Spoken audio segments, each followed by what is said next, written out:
go.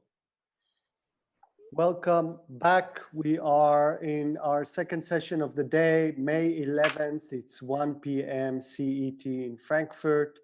The second session is with Deepwork Studio. We're doing product business design sprints, and we're with our startup, Valega. I'm going to hand it over to Andre and Charlie from Deepwork Studio. Guys, what will Valega get out of this session? Cool. Yeah. Hey, thanks. I'm Andre from Deepwork. I'm originally product designer and now, also co-founder of the studio.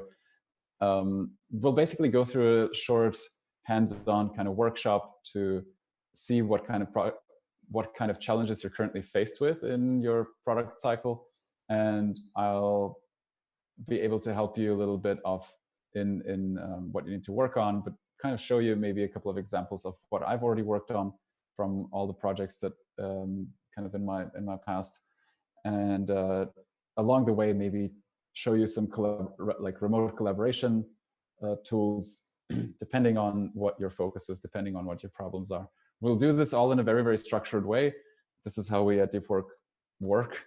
So we try to kind of make the best use of our time. So this will not be like a very open conversation as you might be used from traditional workshops, but more like a very structured way. But it will get us to the results or to like the things that I can help you with a lot faster. Yeah, so again, as I mentioned, I'm a product designer, worked on hundreds of different products from a lot of different industries, and recently a lot in the blockchain space. And yeah, I can probably share a lot of stuff with you now. And there's also Charlie, who's also co-founder of Deepwork. Maybe you can also say some words. Yeah. Hi, everyone. It's really great to meet you. I'm a product designer by background too. We founded Deepwork because we saw a real gap in the space for good product design. Now that's changing. You know, there's teams like you guys who are kind of making it better. And I think we hopefully got a lot to share. I'm really looking forward to this session. And yeah, let's crack on. Cool. Go ahead. Oh yeah. Do you want to show you some intros from Valega? Sure. Sven, go ahead. Yeah. So hi, I'm Sven Martinsen. I am the co-founder and CEO of Valega Chain Analytics.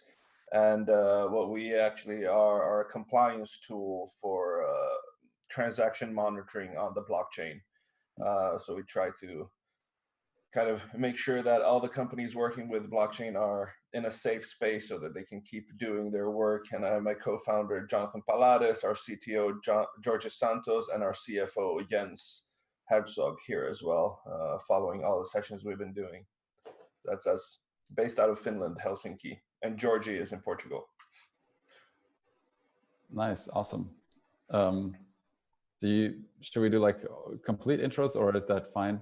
I don't know. It depends if somebody else from I think for the sake of time. Oh yeah, right. Yeah. Let's move on. Let's move on. Cool.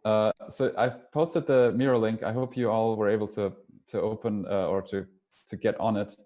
Let me just actually duplicate some of these workspaces. So I've created some of these workspaces. This is just individually for every one of you to have a personal space to write notes on.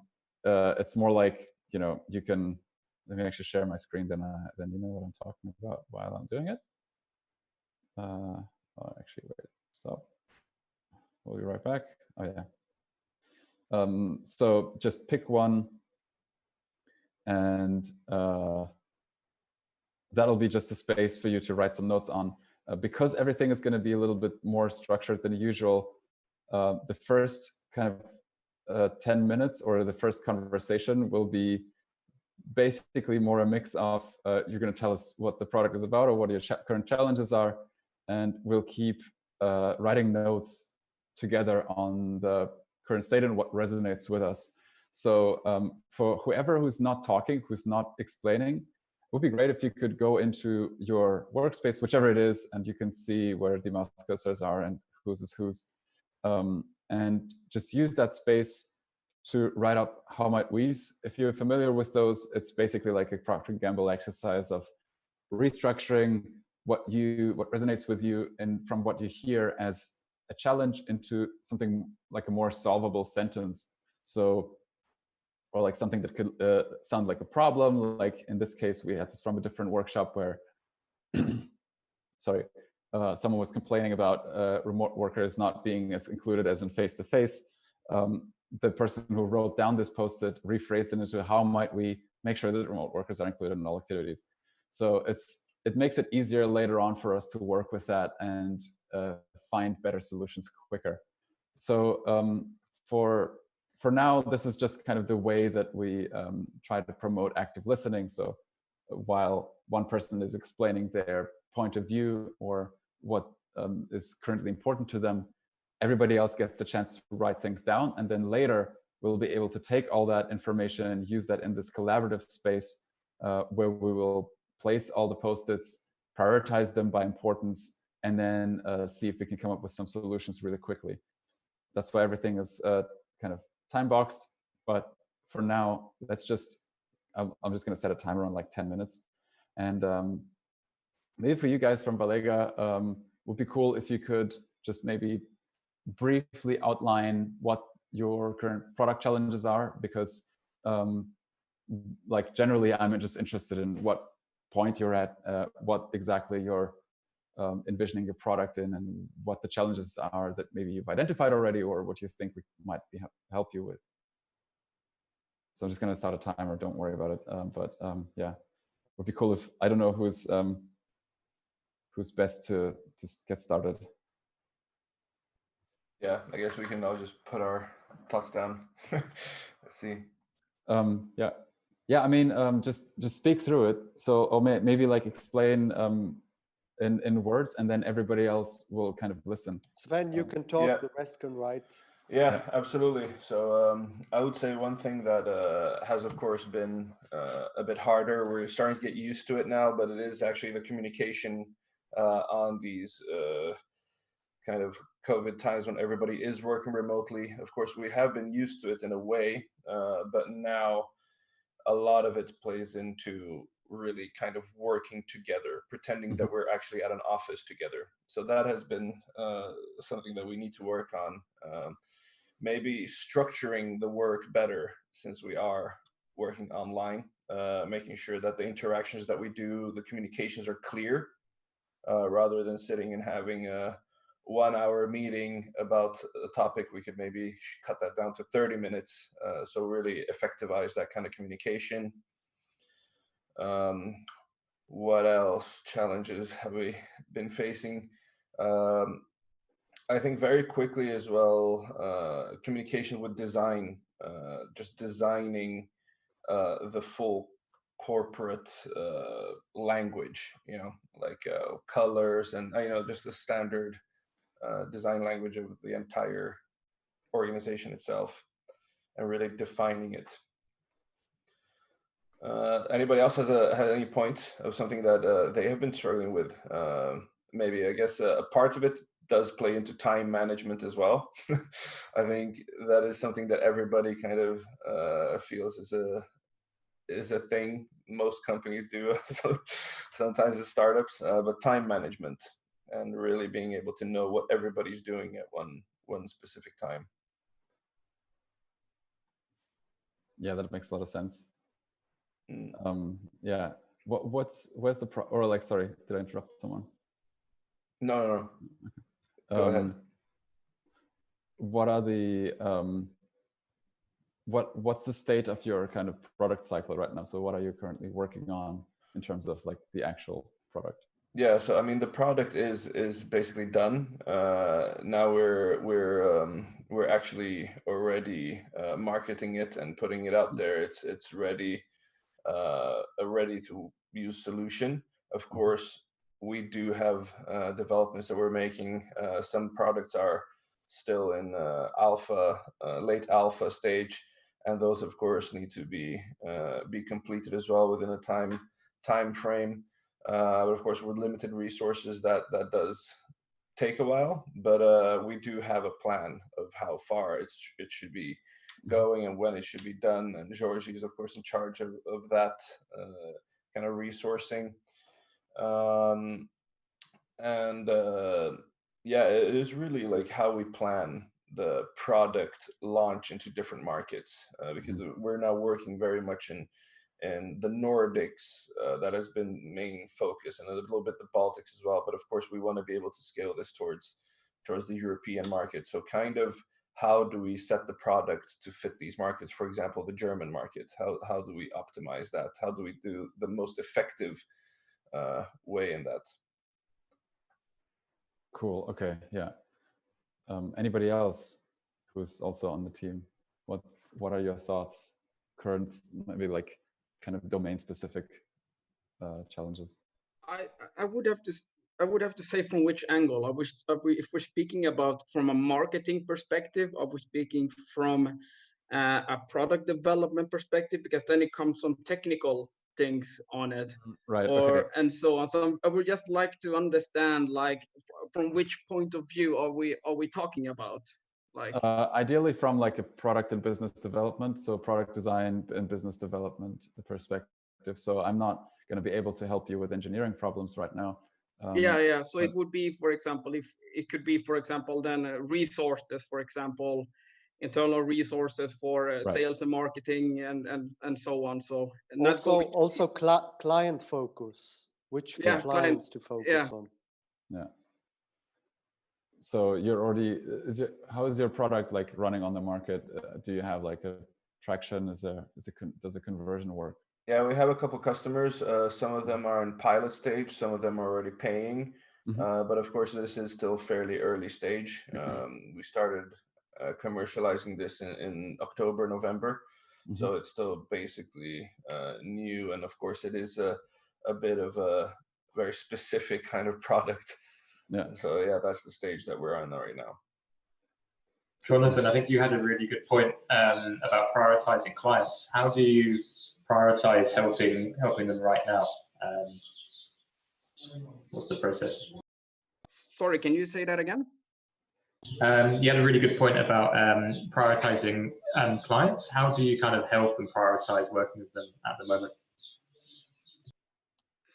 I think we always have to see what do our clients actually need. How does the regulations need, and how can we sort of effectivize what is needed for them? That is like what we like to play around with the tech, but what is actually their feedback?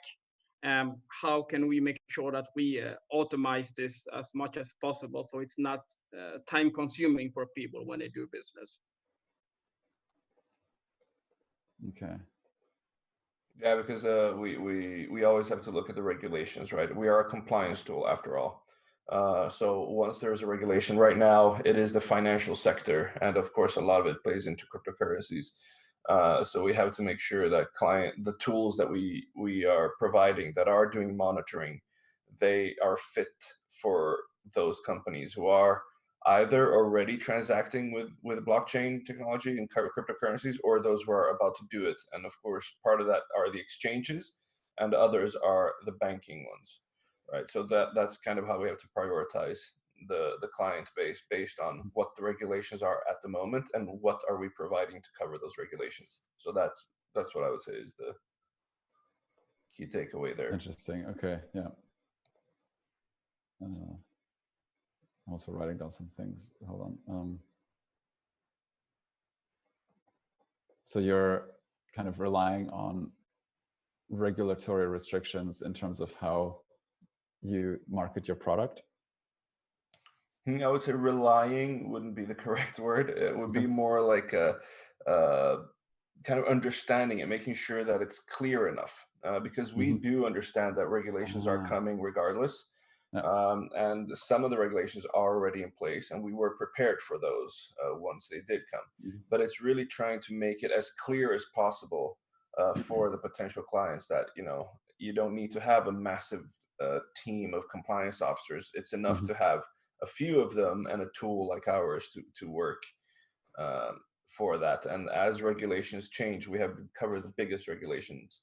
So as they change, we just need to kind of tweak it for the customer, and knowing what it is they need, what are they kind of after.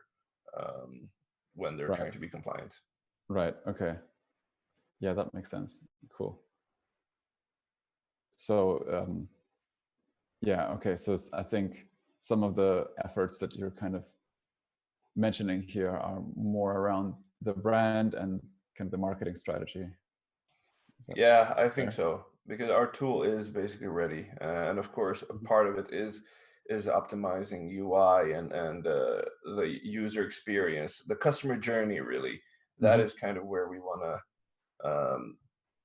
put the focus on. You know, kind of how HubSpot. I don't know how familiar you are with HubSpot, but when they actually onboard their clients and how they work with you is a very good way of enjoying a system, a CRM tool, which usually would be a very boring thing to do, right? Right. And how make it so nice that that entire journey feels like a very, very safe tool to use. You can trust that it will be doing exactly what it's planned to do. It looks nice, and you get this feeling of accomplishment when you're using it. You're actually covering a need of your company. That's kind of where we want to reach in terms of the customer and what they need.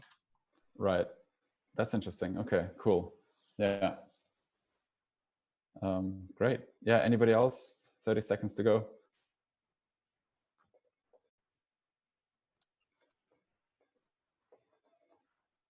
What are your biggest concerns? 10 seconds. We can also just move on. That's totally fine. Yeah, sorry. My biggest concerns, I mean, about the product or the company or the product or the company. Maybe also the company. I can also help you a lot of that. I mean, I think it will always, me as an entrepreneur, I don't like that, you know, that we're developing, we're putting a lot of resources and everything, and you're not able to shoot the way you want to the market because of resources and all these things.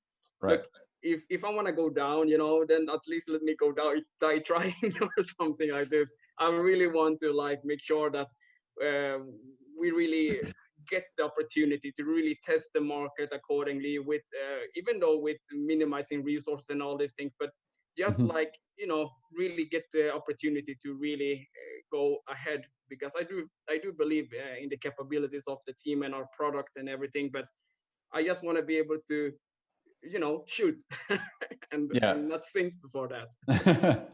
Yeah, that makes a lot of sense. Yeah, okay, I can definitely show you some examples of how we kind of approach that, because I think there's always a trade-off, but there's definitely ways how you can kind of improve the frequency at which you can shoot and kind of learn quicker. Let's do something else beforehand. So first of all, let's just move over all the yellow post-its that you wrote into the this collaboration space. Some are already here, and let's just, yeah, I'm just going to put them here. If you have troubles doing that, I can help you out so it's faster. Yeah, I'll just copy, just cut and post it there. Oh yeah, let me share my screen, then you can see where I'm at. So we want to collect them in here in this little box. This is, by the way, also kind of to the notion of kind of remote productivity. I pretty much always use Miro for these kinds of brainstormings, or just generally for pretty much every single meeting, or almost every single meeting. Some are just calls, but if we need to work on something and move on with an idea or align on something, these workshops are really, really useful. And is anybody still, let me just copy those over if that's fine. Jonathan, is that okay? Okay, cool. I'm just going to copy them here. Thanks so much for writing them.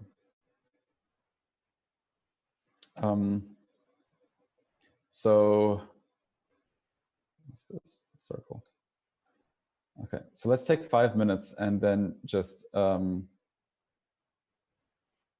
on them. So the way I vote on them, or like the way we do the voting here usually, is by using these little red circles, and you can just copy them into your clipboard by pressing, you know, Command C or Control C, and then wherever or whichever post-it you think is relevant or interesting or important, just paste it there, and then it will be dropped exactly where your cursor is. I think if you're familiar with Miro, you already know how that works.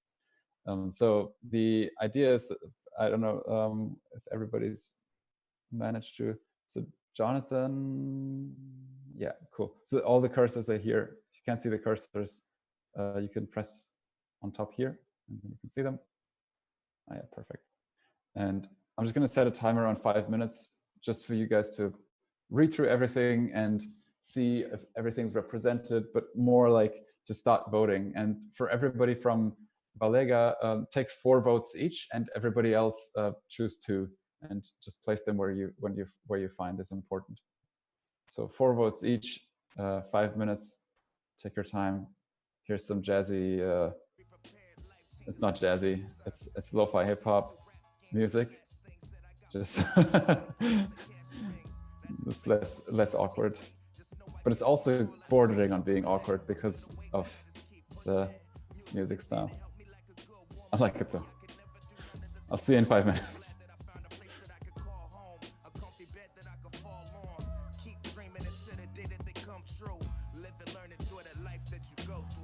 Never worry, cause you know that I'm blessed. Keep my head up, cause you know that I'm blessed. Moving forward, cause you know that I'm blessed. Spreading love, cause you know that I'm blessed. No matter the test, you know that I'ma give it my best. Come on, never worry, cause you know that I'm blessed. Keep my head up, cause you know that I'm blessed. Moving forward, cause you know that I'm blessed. Spreading love, cause you know that I'm blessed. No matter the test, you know that I'ma give it my best. Come on, you know what they say, good things take time. Seems we always in a rush, but never opened our eyes to see things grow. Take things slow, young boy exploring the world and be home before them street lights show. Been on the road since them old days. Kenzie serving up rhymes like a buffet. Staying humble because that's how I was raised. Finding ways that was different. That ain't the hard part, it's staying consistent. But damn, life seems to catch me in a bad place. But I'll wait till my spirit starts to levitate. We reach for the peak, trying to find something new. Finally off of work, time to do what I do. Locked in the stew, relieving all my stress in the booth. Shit never gets old, I just love coming home to you. This love in my heart is something I wanna pass to you. The flame lives on, I'll be here when all else is gone. Yeah, cause fam is real, the bond is still. You know my team keep it vintage like a coupe de ville. Feels great that I finally found a place of my own. Kick my feet up, can't do no wrong. As long as I'm home. Yeah, thanks for clustering. They're very similar. Feel free to move them together or overlap them. Spreading love, cause you know that I'm blessed. No matter the test, you know that I'ma give it my best. Come on, never worry, cause you know that I'm blessed. Keep my head up, cause you know that I'm blessed. Moving forward, cause you know that I'm blessed. Spreading love, cause you know that I'm blessed. No matter the test, you know that I'ma give it my best. Come on.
Is everybody done? Is anybody not done yet? Cool, that's cute. 1 minute. What's left?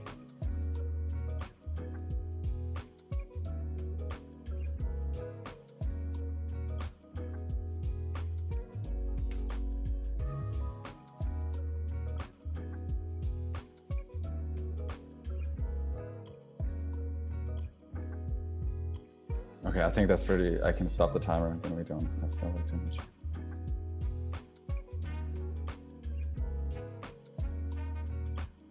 Oh yeah, okay. I don't know how many, I can't count.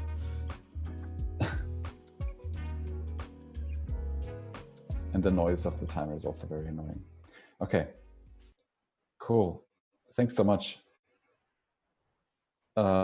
Let me just move them over into the next section, at least the ones with the highest votes. And that just makes it visually a little bit clearer to see what's happening where, like how many votes are on which post-its, and kind of to see the value. But I think in general, there's two big clusters that seem to stand out here that I can kind of address and provide some information with. Before I do, I think it might be worth, so actually, yeah, let me just read through what's already here. So there's two very high voted ones. One of them is how might we improve remote communication in this time, and how might we communicate the product value. So these are quite different approaches, but I think they encapsulate what you've talked about earlier really well. One of them is there's also like increasing conversion or finding out what customers will value in the product, and communication to go to new markets, market the product the best way, understand what the clients need, improve marketing communications to show value, and then prioritize getting more traction. I think the top ones are actually rather different from most of the other ones in terms of just, it seems like they're the most immediate things, and it also seems like they're really important to focus on because you already have a product, and it seems like it's the biggest challenges are not necessarily about like how to build new features or redesign it, but more like how to actually organize your work together and how to communicate the value of the product right now where you're getting on the market. Let's carry on with the next section, and this is something that I like doing because I think the value in that is that I'll show you pretty much, I mean, you probably know Miro, but this is quite a simple exercise that may help you with generally remote communication. So the way that we do these workshops, or like this is actually kind of a framework for a lot of our internal meetings and how we run them. When especially we need to align on something or decide or prioritize. And I think in this case, it can be quite helpful to just kind of go through this and what it feels like. And then I'll go more into detail and kind of show you more examples. But this could already be something that you can kind of use. And if you know how that feels and how that works, that can help you a lot, especially with remote communication within your team. So I'll set another timer for about 10 minutes and look at the solution, look at the how much waste that we have kind of listed out here from left to right. And there's these blue post-its. You can just take those and duplicate them or just write out any solutions, as many as you can. It doesn't matter how ridiculous or how stupid they might sound. Just write as many as you can underneath in columns. And obviously, there's also more people on here so that you can utilize more brains to help you solve your problems. And but it will also show you just generally what's there. And then that when we have a range of solutions, it will be easier for you to then decide on what's really important and then really what to move on with really, really quickly. So again, just write out as many as you can. I'll put a timer on 10 minutes and then I'll see you in 10.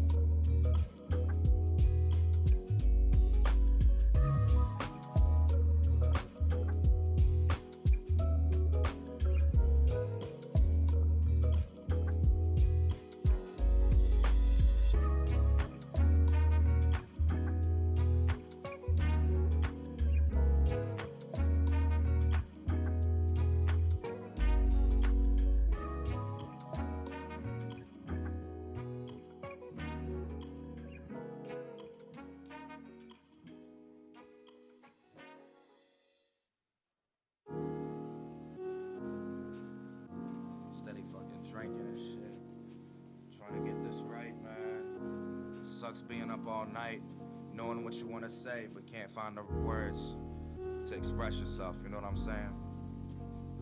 This is what this one's gonna be about.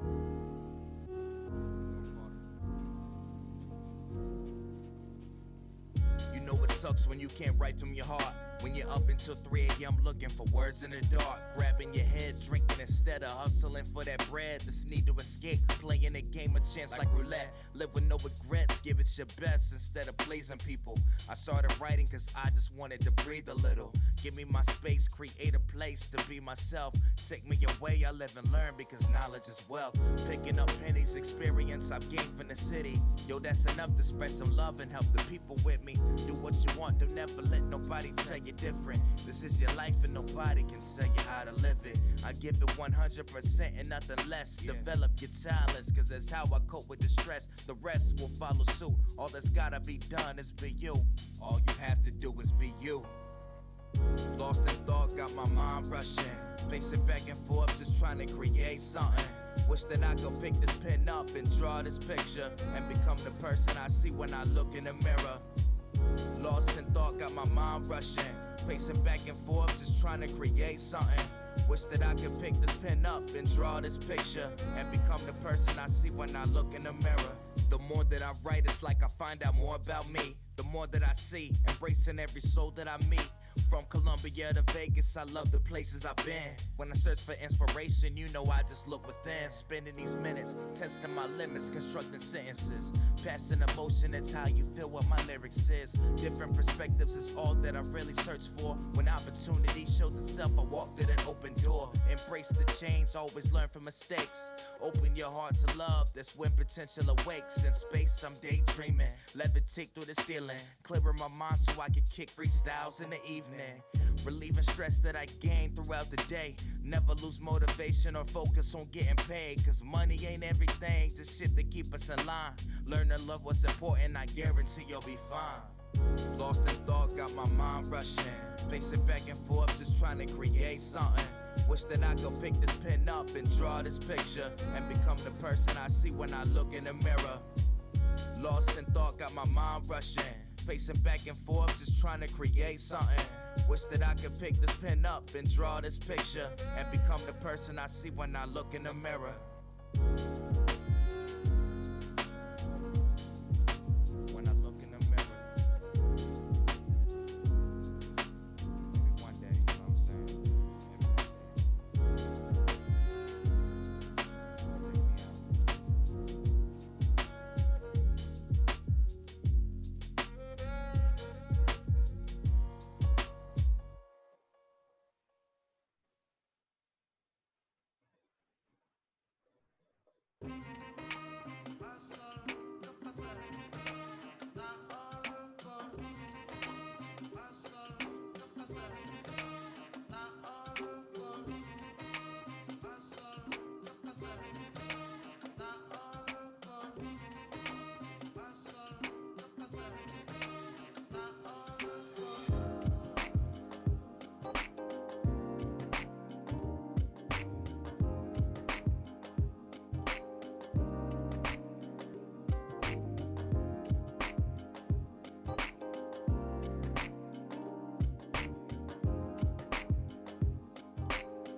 Oh, what happened? No.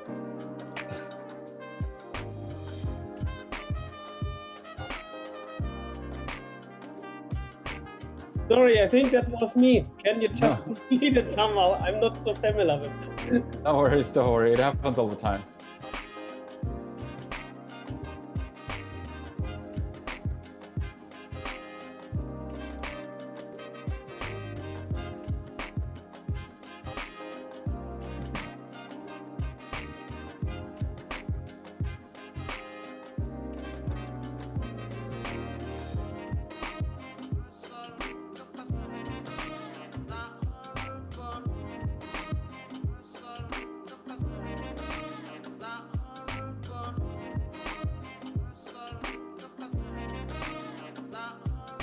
Okay, I think just for the sake of time, I would stop the timer real quick, just because we have only like 15 minutes, and I think there's already so many things. Let's do another round of voting for the last 3 minutes. So again, 4 votes each, 2 for everybody else. Whatever you like as solutions, or you would like to know more, if that sounds interesting.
Oops.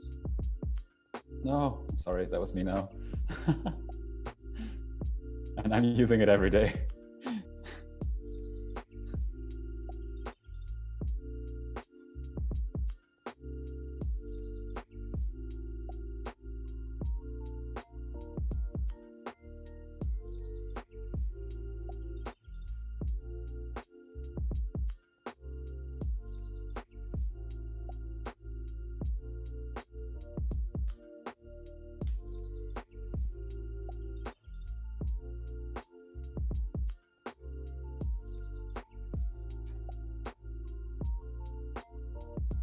Bless you.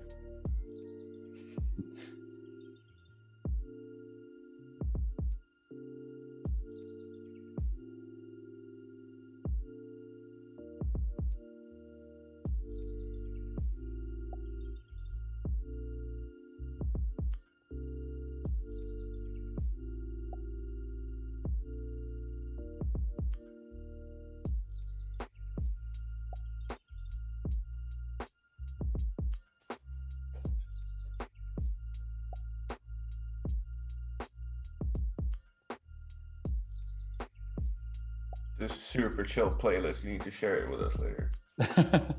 Yeah, the credit goes to Ram. He, I normally actually play. I normally play music from my. I just have a list of Spotify songs that I put together, which is also pretty good. But we can live stream it because they're copyrighted. And Ram was like, we need to find a no copyright one on Spotify. Look for lo-fi. And now he's like, good job, Ram. Yeah. Tell me, Sven, have you guys ever been so productive in half an hour? Nope. Andre, from you working with teams, I mean, look at this.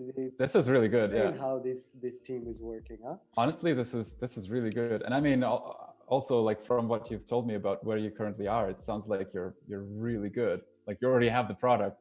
And like what are you doing here? Get out. I mean, we are super effective when we have a massive time constraint, right? Then we can pull out miracles. But yeah, maybe that's the thing. I mean, I also put a time constraint on the exercises now. 10 minutes worked well. Sure, yeah. I'm just going to quickly post the Spotify playlist. So here's the one that you've just listening to.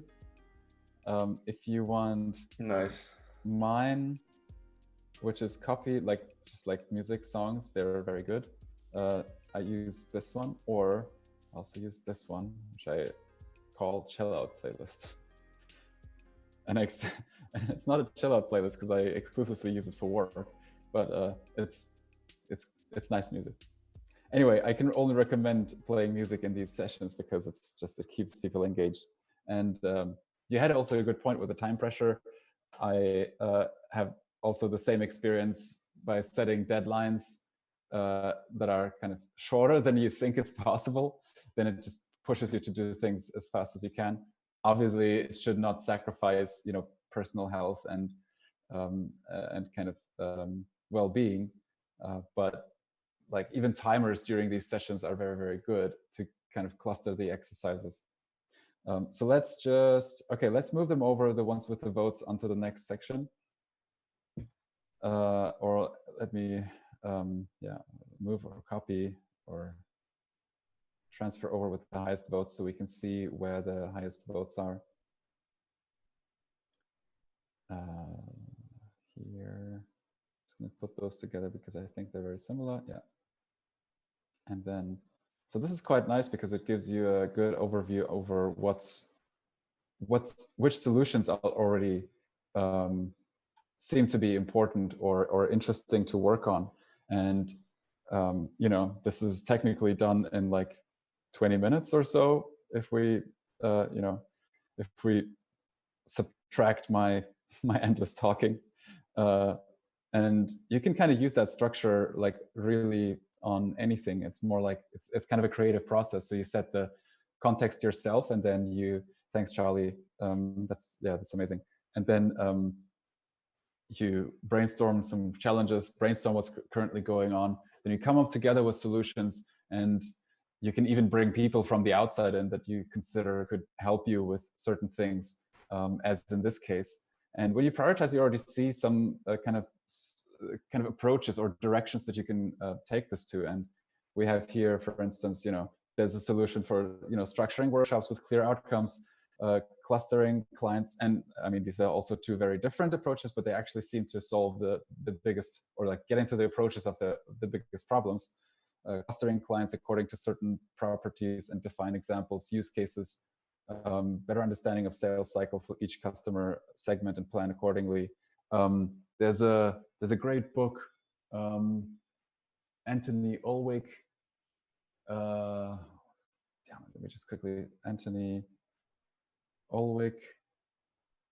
He has a great book on that. What Customers Want. This is the one, on how to define kind of the jobs that your customers want to solve, and then based on their feedback, you basically kind of show them.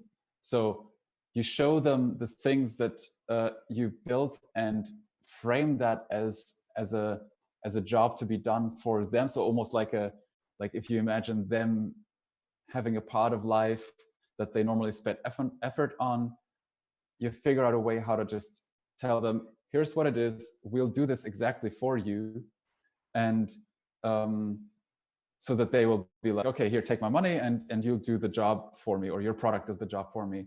And then you listen to the feedback and let them, and ask them something like, on a scale from 1 to 10, how important is that for you?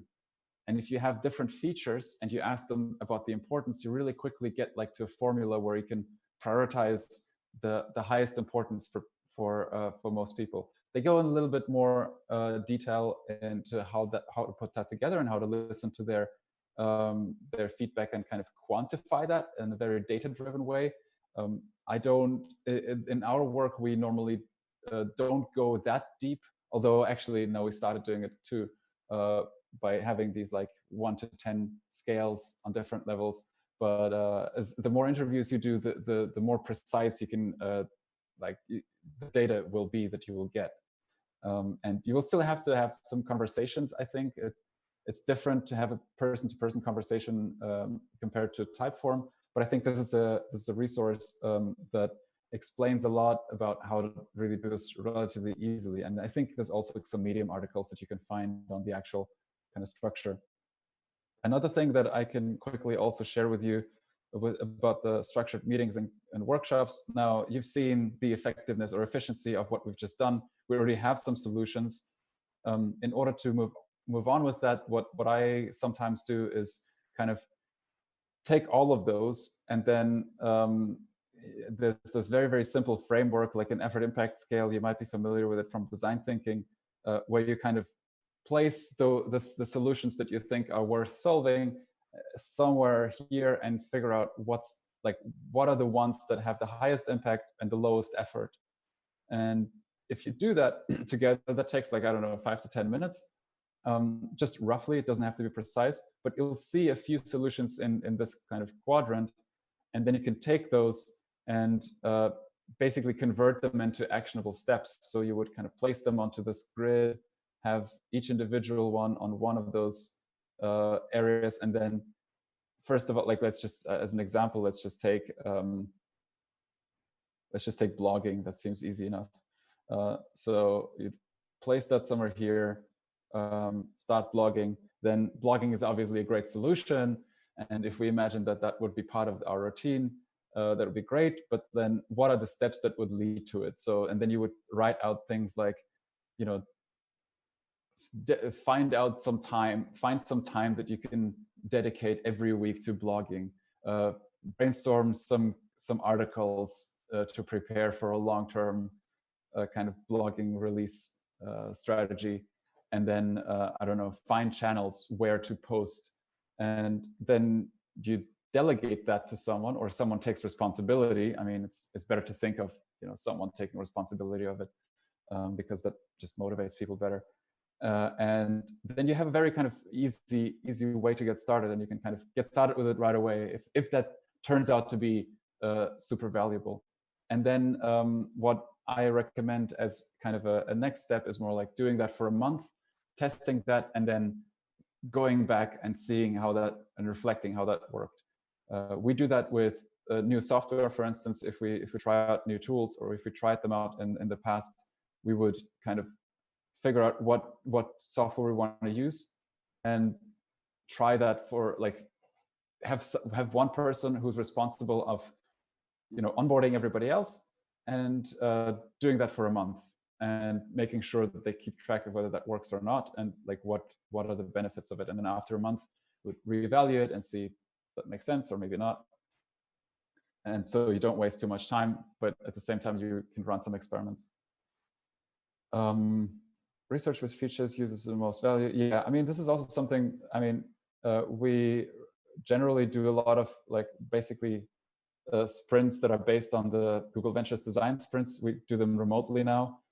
This is a more complex kind of program or like structure. I think you are already at the point where you need to market something, although you could probably get some ideas from it. Because the idea is that you kind of agree on something, and let's say you want to kind of work out a marketing structure, build out what for the user would be kind of the story that they would go through, create some examples of, I don't know, let's say landing pages, and then merge the best ideas together into one kind of prototype, and then just mock up a landing page based on everybody's knowledge. And this normally takes about 3 days. Oh yeah, cool. Thanks, Charlie, for posting the board. But when you have an example of what that looks like, you can show it to people. Let me actually see. I can probably show you the exact result. You can sketch out, and this looks super rough, obviously, but the content is there. The information that you want to convey to people is there. And then you design it, or let someone else design it, and then you make it look like the real thing. And this is just a prototype. And that prototype you just show to people, and then they will resonate with what works for them or what doesn't. And that way you can also kind of narrow down the user feedback and like the product features. So here with Hummingbot, there were like a lot of different features that we built in, but some of them turned out to be not important, or people didn't understand them. Like people Andre, didn't. do you have any examples of B2B product? Because Valega is. Oh yeah, right. Well, B2B is actually quite similar. Let me just see if I can find something in Figma. Or Charlie, do you have anything? We had like probably Consensus, but let me just quickly see. So I worked on one B2B platform that comes to mind immediately, and it was for a company called Also. They're actually also based in Finland. They're one of I think they're Europe's largest hardware distributor, and hardware and software distributor. And back when I worked for them, they were working on a cloud platform. So they would basically distribute cloud services. I mean, they would distribute all kinds of like computers and hardware to businesses, so to small, medium businesses, or to like larger shops. And the strategy was actually quite similar. So there was always some interface, and there were always customers. I mean, obviously, like you have customers who run their own businesses, but the way to kind of test on that is not really different. So you would still try to figure out what's the thing that you show to your customers or your partners, and try to put up a prototype for what they could look like. We actually do that as well with our like business partners, where we kind of put together a website, and then we show it to like other businesses and kind of listen to their feedback and what they think, because that's just a different description of a target segment or a target audience. That is really good input, because we are actually on our way to do some modifications to our websites and our content and everything. So I think it comes the timing is very, very good for us to get all these feedbacks from other people, to just make sure that the communication and the content is optimized, and we have really taken all the feedback we have gotten into heart and so on, to make sure that it's better and effectivized. And I did not know you could do that, but now I know. So thanks for that. Yeah, that's great. I mean, exactly. So, and especially that helps you as well to just focus on the communication first, and then put the effort into implementing everything, and spend more resources.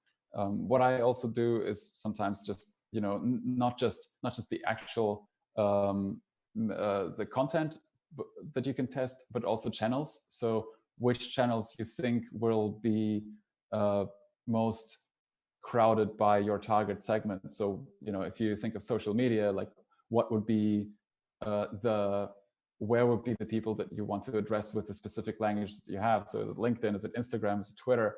All of them have different possibilities and different styles of who is there and who is kind of assimilating the knowledge, and what kind of content you also put onto these channels. And you can, again, this is also quite easily trackable, obviously, with likes and comments. And if you just consistently do it for some time, you will pretty quickly see if the traction is picking up, and if the messages arrive well, or if there's something that you need to kind of alter and change. Let me see if I can show you maybe. We need to wrap up. Oh shit. Okay. Yeah. Then do you need another minute? I'm good, but we can just set up another call and just go into detail another time. I think that's easiest. Sure. Yeah, it works. So Leon, please connect them over email, all the guys. And Valega, what did you think? Was this helpful? This was very helpful indeed. Yeah. I think we very much needed this. So thank you so much, Andre and Charlie, for this. Of course, we have been doing so many things with such speed to really be ahead of the market. So sometimes things get a little confusing, but now this is a very nice tool to use, and the structure of it is very, very useful for us, especially becoming like corporates and tech people. Sometimes the communication can really can clash, even though we feel we've been pretty okay with it. But this, I think, will save time and effectivize quite a lot to know where the direction should be. So thank you very much for everybody here. Glad to hear. Awesome, guys. Yeah, Deep Work Studio, thank you so much for this. Pick it up for a second session with Valega. We'll connect you over email. Andre, Charlie, I say farewell for now. See you tomorrow. We have another session tomorrow going. Valega, you have now to join. You need to join the behavioral workshop with Maria immediately because they're waiting for you. So Tim, commercial break. Thank you, guys.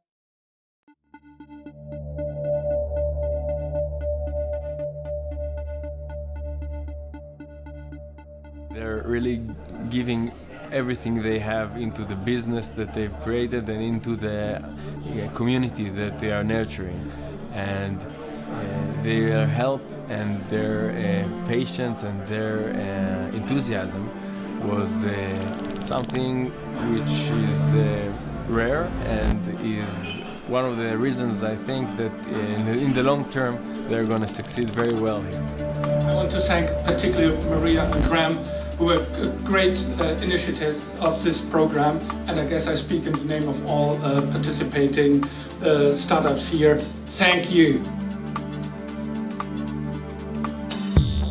I want to say hi to the other countries tuned in. We've marketed this event also in Finland very strongly and in Israel. I'm going to tell you exactly why, the reasons why you're here and what we're going to get out of the day as well. Please put your hands together for the founder of Accelerator Frankfurt, Mr. Ram Shoham.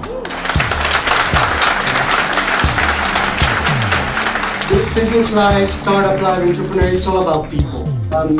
Because it is a big day for Accelerator Frankfurt. I think that it's a wonderful area to actually develop and adopt initial customers. This feeling that failing is very, very bad. And if you're an entrepreneur, if you want to do something, you have to have the ability. I think the unique thing that actually Frankfurt brings is this connection with Israel. We all know Israel is a startup hub, you know, like the second after Silicon Valley. And what we want to do here in Frankfurt is really create a vibrant ecosystem. And for that, I think it helps that we have this Israeli startups coming to Frankfurt, mixing with their own, with crazy ideas and crazy ways of doing things, with a more stable, down-to-earth German way, systematic way of doing things.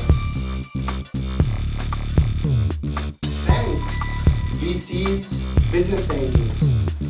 I think you have the biggest responsibility of nurturing our startup ecosystem. You are the oxygen for the startups. Maria and Ram, they have a huge background and experience in bringing up startups. So they come from communities in Israel and Finland, where startup is a very strong community and maybe much more active and dynamic than in Germany. And they have brought that spirit to Germany. No, it's definitely been an outstanding experience, so I would definitely rate it as a 10, for sure. It would be a 10. Honestly, first program we participated in, but it certainly over-delivered our expectations. Yeah, this would be absolutely like 100, but if it's at 10, it's close, then I would